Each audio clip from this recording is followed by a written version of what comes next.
नमस्कार, मी दृष्टी तुमचं सगळ्यांचं स्वागत करते दृष्टीज किचनमध्ये. आज इथे आपण बनवणार आहे झटपट अशी बनणारी हेल्दी रेसिपी. खायला खूपच मस्त लागते आणि पटकन अशी रेडी होते. चला मग वळूया आजच्या रेसिपीकडे.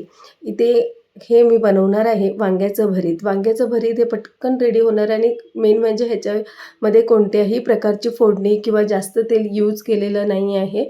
हे आपल्याला जे व्हाईट कलरचे जे लाईट ग्रीनमध्ये वांगी येतात ती घ्यायची किंवा तुम्ही जर काळपट कलरचे जे वांगी झाडीवाली येतात ती घेतली तरी हरकत नाही. वांगी स्वच्छ धुवून घ्यायची, एका कपड्याने स्वच्छ पुसून घ्यायचे. त्यानंतर आपल्याला ह्याला वरून थोडंसं तेलाचा हात फिरवायचा आहे. मग हे आपल्याला मंद आचेवर आपल्याला ही भाजून घ्यायची आहे. उलटपुलट करत आपल्याला ही भाजून घ्यायची आहे. ही वांगी भाजेपर्यंत आपण ह्याचं जे बाकीचं साहित्य आहे ते रेडी करायचं आहे. इथे मी 3-4 हिरव्या मिरच्या घेतलेल्या आहे. हिरव्या मिरच्या आपल्याला हे बारीक असं चिरून घ्यायचं आहे आणि 2 इथे कांदे घेतलेले आहे. जर तुम्ही वांगी जास्त घेतली तर कांद्याचं प्रमाण पण जास्त करावं लागेल आणि जर तुम्हाला जास्त तिखट पाहिजे तर हिरव्या मिरच्या पण तुम्ही जास्त घालू शकता. हे कांदे आपल्याला अगदी बारीक असे चॉप करून घ्यायचे आहे आणि ही रेसिपी मेन म्हणजे कसं आहे, कोणत्याही प्रकारची फोडणी नाही आहे आणि आत्ताच्या ह्याच्यामध्ये घाई गडबडीमध्ये ही पटकन अशी बनवून होते आणि ह्याच्यामध्ये जास्त तेल पण यूज नाही केलेलं आहे, कारण ही खूप हेल्दी रेसिपी आहे. ह्याच्यामध्ये जर कोण डाएट कॉन्शियस असेल, ज्यांना जास्त ऑइली नाही आवडत, तर ही त्यांच्यासाठी परफेक्ट अशी रेसिपी आहे. हे बघा, थोड्या वेळाने आपल्याला वांगी ही पुन्हा एकदा उलट करून घ्यायची आणि मंद आचेवर आपल्याला भाजून घ्यायचे. ही वांगी भाजेपर्यंत आपल्याला हे जे कांदा आणि मिरची आहे ते बारीक असं चॉप करून घ्यायचे आहे. मिरची अगदी अशी आपल्याला बारीक अशी चिरून घ्यायची आहे, जेणेकरून ती जास्त जर तिखट असेल ना तरी आपल्याला खाताना कळणार नाही, एवढी बारीक अशी आपल्याला ही चॉप करून घ्यायची आहे. आणि त्यानंतर आपल्याला इथे कांदे देखील अगदी बारीक असे चिरून घ्यायचे आहे. आणि हा कांदा आपल्याला कोणत्याही फोडणी किंवा आपल्याला तेलात परतवायचा नाही.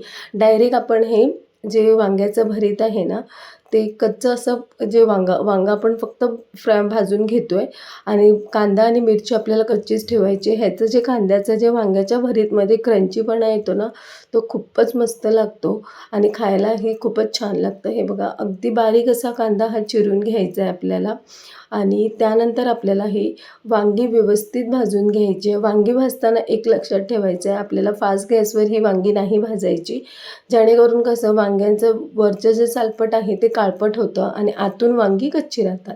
आणि त्यासाठी आपल्याला इथे अजून 1 वाटी ओलं खोबरं म्हणजे जे आपलं फ्रेश कोकोनट आहे ते घ्यायचं आहे. हे बघा, वांगी पण आपली इथे व्यवस्थित अशी भाजलेली आहे. मग आपल्याला ही वांगी थोडीशी थंड झालं ना की मग ह्याची आपल्याला साल काढून घ्यायची आहे. गरम असताना थोडंसं निघत नाही, थंड झालं ना थोडंसं की पटकन ह्याची साल निघते. जास्त पण थंड नाही झालं तरी चालेल. हे बघा, व्यवस्थित अशी वांगी भाजून घेतलेली आहे. आता ह्याची जी वरची काळी साल झालेली आहे ती आपल्याला काढून घ्यायची आहे. व्यवस्थित सगळी आपल्याला हेच काढून घ्यायची आहे. आणि इथपर्यंत जर रेसिपी बघितली असेल तर प्लीज चॅनलला लाईक, शेअर, सबस्क्राईब करा. हे बघा, आणि अशाच पद्धतीने आपल्याला बाकीच्या वांग्याची देखील पूर्ण साल काढून घ्यायची आहे, जेणेकरून कसं जे काळपटपणा आहे तो निघून जाईल. आणि हे बघा, वांगी आपली व्यवस्थित अशी भाजली गेलेली आहे. त्यानंतर आपल्याला ज्या भांड्यामध्ये ही वांग्याचं भरीत बनवायचं आहे त्यामध्ये ही सगळी वांगी घालून घ्यायचे. वरचं जे देठाकडचा भाग आहे तो आपल्याला काढून घ्यायचा आहे. व्यवस्थित हे सगळं काढून घ्यायचं आहे. हे कसं थोडंसं जाडसर असतं, त्यामुळे आपल्याला हे काढून घ्यायचं आहे. पूर्ण आपल्याला ही जे वांगी जे स्मॅश करून घ्यायचे आहे. आणि हे बघा, अशा पद्धतीने जे वरचा जे दांडीकडचा भाग आहे तो आपल्याला टाकून द्यायचा आहे. मग ह्याच वांग्यामध्ये आपल्याला पूर्ण अशी वांगी स्मॅश करून झाल्यानंतर ना ह्याच्यामध्ये आपण जे बारीक चिरलेला कांदा आहे तो घालून घ्यायचा आहे. इथे हे बघा, तुम्ही बघू शकता कोणत्याही प्रकारची इथे फोडणी दिलेली नाही आणि अगदी 2-4च साहित्यामध्ये आपलं हे मस्त असं वांग्याचं भरीत रेडी होतं आहे. ह्याला जास्त साहित्य पण नाही लागत आणि मेन म्हणजे हे खरंच खूप हेल्दी आहे आणि खायला खूपच मस्त लागतं.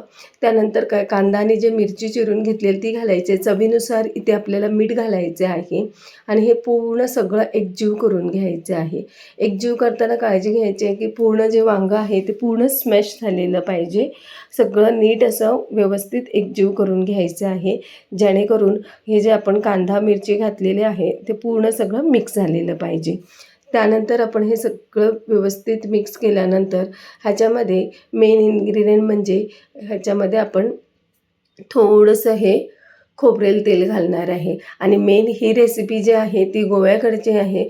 गोव्याला जर तुम्ही कुठलीही रेसिपी खाल्ली ना तर ह्याच्यामध्ये जास्त करून थोडं वरून अशा ज्या भाज्या असतात त्याच्यामध्ये वरून 1-2 थेंब खोबऱ्याचं तेल घालतात आणि ह्याच्यामध्ये भरभरून असं खोबरं घालायचं आहे, ओलं खोबरं.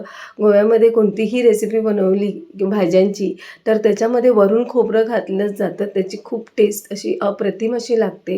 हे बघा अर्धा चमचाच इथे आपल्याला खोबरेल तेल घालायचं आहे, जास्त घालायचं नाही आणि पूर्ण हे सगळं एकजीव करून घ्यायचं आहे. एकजीव व्यवस्थित असं करून घ्यायचं आहे. हे बघा किती मस्त असं आणि पटकन असं अगदी 5-10 मिनटामध्ये आपलं हे वांग्याचं भरीत रेडी झालेलं आहे आणि तुम्ही बघू शकता किती मस्त असं कलर टेक्स्चर आलेलं आहे. खायला खरंच खूप मस्त लागतं. ह्या वांग्याच्या भाजीसोबत म्हणजे भरत्यासोबत तुम्ही चपाती देखील खाऊ शकता किंवा भाकरी. पण इथे मला घाई गडबडीमध्ये वेळ नव्हता तर मी हे मस्त भात परतून घेतलेला आहे. त्या राईससोबत देखील तुम्ही खाऊ शकता. खूपच छान लागतं हे आणि हे बघू शकता कलर टेक्स्चर किती छान आलेलं आहे आणि हे गरम गरम भातासोबत फोडणीच्या भातासोबत मी हे वांग्याचं भरीत केलेलं. पटकन अशा दोन्ही रेसिपी रेडी होतात आणि हे बघा किती खायला खूपच मस्त लागते आणि खरंच खूप छान झालेलं आहे. आणि आजची रेसिपी जर तुम्हाला आवडली असेल ना तर नक्की घरी बनवा आणि अशाच नवीन रेसिपीसाठी माझ्या चॅनलला लाईक शेअर सबस्क्राईब करा. थँक्यू.